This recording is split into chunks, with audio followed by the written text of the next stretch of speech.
Pinarello Dogma F10 doesn't really need much of an introduction. The likes of Indurain, Rees, Ulrich, Wiggins and Froome have all raced to victory in the Tour de France aboard a Pinarello.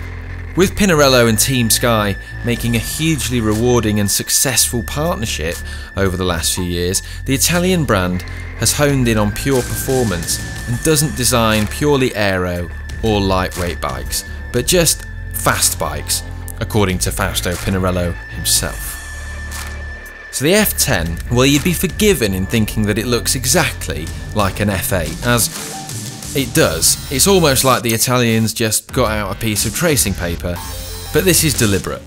Team Sky requested one thing from the new bike, and that was do not change the handling and keep the geometry the same. So Pinarello did just that, but of course made it lighter, stiffer, and more aerodynamic than before.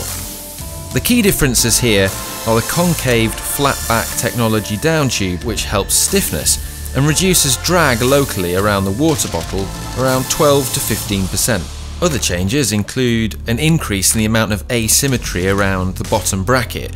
They've beefed up the drive side to give a better balanced bike and extra stiffness, which they claim is around 7% overall. And there's also some small fins on the trailing edges of the fork dropout, which are again intended to reduce drag ever so slightly. It's lighter too, around 6% lighter than the F8, which means that Chris Froome can now get his team spec bike bang on the 6.8 kg UCI weight limit.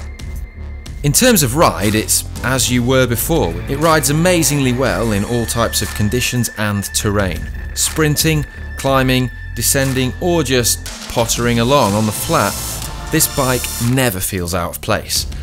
It does all of this without a fuss, without fault, and truly delivers performance. The frame set is so stiff that it really shows up flexy wheel sets more so than any other frame we've tested.